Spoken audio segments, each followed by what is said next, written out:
डरते डरते दोनों भालू दादा की गुफा की ओर बढ़े। गुफा के बाहर शहद के छत्ते बिखरे पड़े थे और अंदर से भालू दादा के खर्राटों की आवाज आ रही थी। भोलू ने हिम्मत करके आवाज लगाई। भालू दादा, क्या आप अंदर हैं? भालू दादा की नींद खुल गई और वे गुस्से में बाहर आए। बहुत समय पहले घने जंगलों के बीच एक जादुई जगह थी जिसका नाम था सुंदरवन। सुंदरवन कोई आम जंगल नहीं था। यहाँ के पेड़ ज्यादा हरे थे, फूल ज्यादा रंगीन थे और हवा में हमेशा एक मीठी सी खुशबू घुली रहती थी। इस जंगल की सबसे बड़ी खासियत यहाँ के जानवर थे। वे सभी मिलजुल कर प्यार और खुशी से रहते थे। शेर सिंह, जो जंगल के राजा थे, बहुत ही न्यायप्रिय और दयालु थे। भोलू बंदर अपनी शरारतों के लिए मशहूर था, तो मिट्ठू तोता, जो अपनी तेज बुद्धि और मीठी बोली के लिए जाना जाता था, सबका चहेता था। ज्ञानी काका, एक बूढ़े उल्लू, जंगल के सबसे समझदार प्राणी थे, जिनके पास हर समस्या का समाधान होता था। सुंदरवन की खुशी का एक बहुत बड़ा राज था। जंगल के बीचों बीच एक झरने के पास एक अनोखा फूल खिलता था, जिसे सब संगीत का फूल कहते थे। यह कोई साधारण फूल नहीं था। जब सूरज की पहली किरण इस पर पड़ती, तो इसमें से 7 अलग-अलग रंगों की रोशनी निकलती और एक मधुर संगीत बजने लगता। यह संगीत इतना जादुई था कि इसे सुनकर हर जानवर का दिल खुशी से भर जाता था। पेड़ों पर पत्ते झूमने लगते, नदियां कलकल करके बहने लगतीं और पूरा जंगल एक सुर में गा उठता। इसी फूल की वजह से सुंदरवन में समय पर बारिश होती थी और कभी किसी चीज की कमी नहीं होती थी। हर साल जब मानसून की पहली बारिश होती, तो इस फूल के चारों ओर मानसून मेला लगता था, जो जंगल का सबसे बड़ा उत्सव होता था। एक सुबह जंगल में कुछ अजीब था। हवा में खामोशी थी, चिड़ियों की चहचहाहट नहीं थी, भंवरों का गुनगुनाना बंद था। मिट्ठू तोता जब अपने पेड़ की सबसे ऊंची डाली पर बैठा, तो उसे बहुत अजीब लगा। उसने भोलू बंदर को आवाज दी, जो पास के एक पेड़ पर ऊँघ रहा था। भोलू, उठो, आज कुछ ठीक नहीं लग रहा है। भोलू ने आंखें मलते हुए कहा। क्या हुआ मिट्ठू? क्यों सुबह सुबह परेशान कर रहे हो? आज संगीत के फूल की धुन भी नहीं सुनाई दी। लगता है आज सूरज देवता छुट्टी पर है। तभी मीनी हिरणी दौड़ती हुई आई। उसकी आंखों में आंसू थे। मिट्ठू, भोलू, गजब हो गया। संगीत का फूल, वो अपनी जगह पर नहीं है। यह सुनकर मिट्ठू और भोलू के होश उड़ गए। वे दोनों भागकर झरने के पास पहुंचे। उन्होंने देखा कि जहां कल तक वो जादुई फूल खिल रहा था, वहां अब सिर्फ एक खाली गड्ढा था। फूल चोरी हो गया था। यह खबर जंगल में आग की तरह फैल गई। पूरा जंगल शोक में डूब गया। संगीत के बिना जंगल की आत्मा ही चली गई थी। पेड़ मुरझाने लगे, आसमान में बादल दिखना बंद हो गए और जानवरों के चेहरे पर उदासी छा गई। राजा शेर सिंह ने तुरंत एक आपातकालीन सभा बुलाई। सभा में हर कोई डरा हुआ और एक दूसरे पर शक कर रहा था। चिकू चीता ने कहा, जरूर ये किसी बाहरी जानवर का काम है। तो किसी ने भालू दादा पर शक जताया, क्योंकि वह हमेशा अकेले और गुस्से में रहते थे। शेर सिंह ने गरज कर कहा, शांत हो जाओ। एक दूसरे पर आरोप लगाने से कुछ नहीं होगा। हमें मिलकर इस रहस्य को सुलझाना होगा। उसी भीड़ में मिट्ठू तोता चुपचाप एक नीची डाली पर आकर बैठ गया और अपनी तेज नजरों से जमीन को घूरने लगा। उसकी तेज आंखों ने कुछ ऐसा देखा जो बाकी किसी ने नहीं देखा था। गीली मिट्टी में किसी बड़े जानवर के पंजे के निशान थे और पास की झाड़ी में एक काला पंख फंसा हुआ था। मिट्ठू उड़कर भोलू के कंधे पर बैठ गया और उसके कान में फुसफुसाया।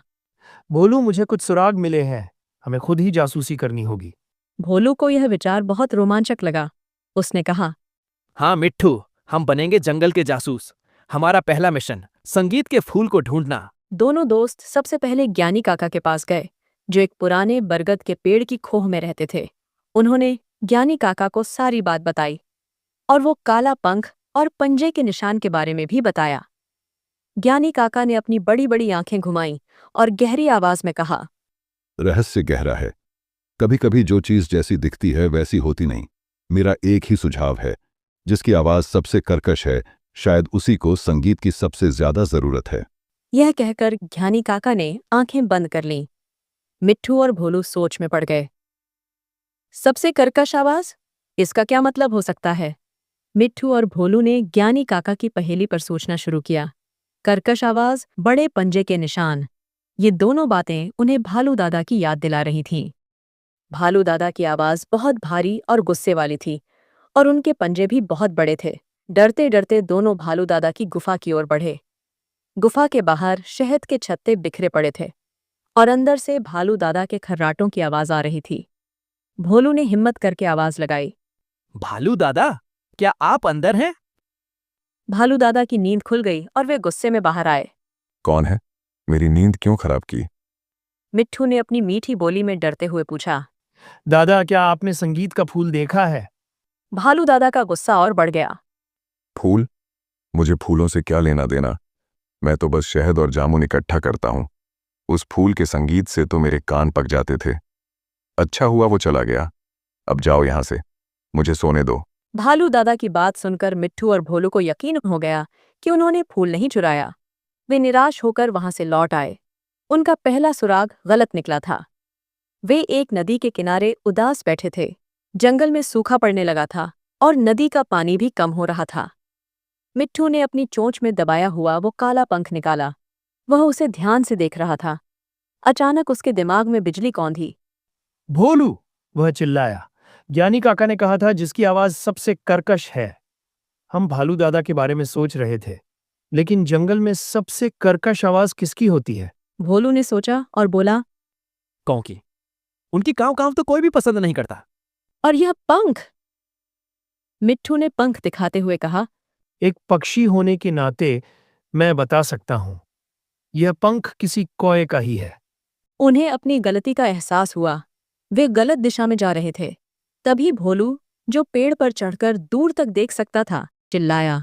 मिट्ठू, उधर देखो, सूखी पहाड़ी की तरफ कालू कोआ और उसका गिरोह कुछ लेकर उड़ रहा है। सूखी पहाड़ी जंगल का वो इलाका था जहां कोई नहीं जाता था। वह जगह बिल्कुल वीरान थी। मिट्ठू और भोलू को अब यकीन हो गया था कि चोर कौन है। मिट्ठू और भोलू बिना समय गंवाए सूखी पहाड़ी की ओर उड़े और भागे। पहाड़ी पर चढ़ना मुश्किल था, लेकिन वे हिम्मत नहीं हारे। भोलू को कांटों वाले पेड़ पर चढ़ने में मुश्किल हो रही थी, लेकिन मिट्ठू उड़कर सीधा सबसे ऊपरी डाली पर जा बैठा। ऊपर पहुंचकर उन्होंने जो देखा, उससे उनकी आंखें खुली रह गईं। एक बड़े से कांटों वाले पेड़ के ऊपर कौओं का एक बड़ा सा घोंसला था और उस घोंसले के बीचों बीच मुरझाया हुआ संगीत का फूल पड़ा था। कालू कौआ और उसके साथी उस फूल के चारों ओर कांव कांव कर रहे थे, जैसे उसे गाने के लिए मजबूर कर रहे हों। लेकिन फूल खामोश था। अपने घर और जंगल के प्यार से दूर उसकी सारी चमक और संगीत खत्म हो गया था। भोलू भी किसी तरह ऊपर चढ़ाया। मिट्ठू ने हिम्मत करके कहा, कालू, तुमने ये क्या किया? तुमने हमारे जंगल की खुशी चुरा ली। कालू कौआ और बाकी कौए उन्हें देखकर चौंक गए। कालू ने उदास आवाज में कहा, हम चोर नहीं हैं। हम भी तो सुंदरवन का हिस्सा हैं, लेकिन कोई हमसे प्यार नहीं करता। सब कहते हैं कि हम काले हैं, हमारी आवाज कर्कश है। कोई हमारी तरफ देखता भी नहीं। जब संगीत का फूल बजता था तो मोर नाचता था, कोयल गाती थी और सब उनकी तारीफ करते थे। हमने सोचा कि अगर यह फूल हमारे पास होगा तो यह हमारे लिए संगीत बजाएगा। हम भी सुंदर और खास महसूस करना चाहते थे। कालू की बात सुनकर मिट्ठू का दिल पिघल गया। उसे समझ आया कि कौओं ने यह चोरी नफरत में नहीं, बल्कि प्यार और सम्मान पाने की चाहत में की थी। मिट्ठू ने नरमी से कहा, कालू, सुंदरता और खासियत किसी के रंग या आवाज में नहीं होती। तुम सब बहुत महत्वपूर्ण हो। जब जंगल में कोई खतरा आता है तो तुम ही सबसे पहले कांव कांव करके सबको सावधान करते हो। तुम्हारी एकता में बहुत ताकत है। भोलू ने आगे कहा। हाँ, और असली संगीत तब बजता है जब सब साथ हों। यह फूल अकेले तुम्हारे लिए नहीं गाएगा, यह तो पूरे जंगल के प्यार से खिलता है। मिट्ठू ने एक प्रस्ताव रखा। अगर तुम फूल वापस कर दो तो मैं राजा शेर सिंह से बात करूंगा। इस साल के मानसून मेले में तुम सब मौसम के संदेशवाहक बनोगे। तुम सबसे पहले उड़कर पूरे जंगल को बारिश आने की खबर दोगे और सब तुम्हारी जय जयकार करेंगे। यह सुनकर कालू कौए और उसके साथियों की आंखों में चमक आ गई। उन्हें कभी किसी ने इतना सम्मान नहीं दिया था। उन्हें अपनी गलती का एहसास हुआ। कालू कौआ और उस गिरोह सम्मानपूर्वक संगीत के फूल को लेकर मिट्ठू और भोलू के साथ वापस जंगल की ओर उड़े। जब वे झरने के पास पहुंचे तो सारा जंगल वहां इकट्ठा था। कौओं को फूल के साथ देखकर पहले तो सब गुस्सा हुए, लेकिन जब मिट्ठू ने अपनी मीठी बोली में पूरी कहानी सुनाई तो सबका दिल बदल गया। कौओं ने मिलकर फूल को वापस उसकी जगह पर रख दिया। जैसे ही फूल ने अपनी जड़ों को दोबारा जमीन में महसूस किया और सूरज की किरणें उस पर पड़ीं, एक चमत्कार हुआ। फूल धीरे धीरे खिलने लगा। उसकी पंखुड़ियों से 7 रंगों की रोशनी निकली और एक धीमी मधुर धुन पूरे जंगल में फैल गई। संगीत सुनते ही मुरझाए हुए पेड़ फिर से हरे हो गए। सूखी नदी में पानी भर गया और आसमान में काले काले बादल घिराए। थोड़ी ही देर में झमाझम बारिश होने लगी। यह मानसून की पहली बारिश थी। पूरा जंगल खुशी से झूम उठा। मानसून मेला शुरू हो गया। राजा शेर सिंह ने मिट्ठू और भोलू को जंगल के जासूस की उपाधि दी और उनकी बहादुरी की बहुत तारीफ की। और जैसा कि मिट्ठू ने वादा किया था, कौओं को मेले में एक विशेष स्थान दिया गया। वे मौसम के संदेशवाहक बनकर पूरे जंगल में उड़ उड़कर बारिश का संदेश दे रहे थे और हर कोई तालियां बजाकर उनका स्वागत कर रहा था। उस दिन कालू और उसके साथियों को समझ आया कि असली सुंदरता दूसरों की खुशी में योगदान देने से मिलती है, न कि कुछ छीन लेने से। उस दिन के बाद सुंदरवन पहले से भी ज्यादा खुशहाल हो गया, क्योंकि अब वहां के जानवर एक जरूरी बात सीख चुके थे। जंगल में हर किसी का, चाहे वो छोटा हो या बड़ा, सुंदर हो या साधारण, अपना एक खास महत्व होता है। और असली संगीत तभी बनता है जब सब मिलकर एक सुर में गाते हैं।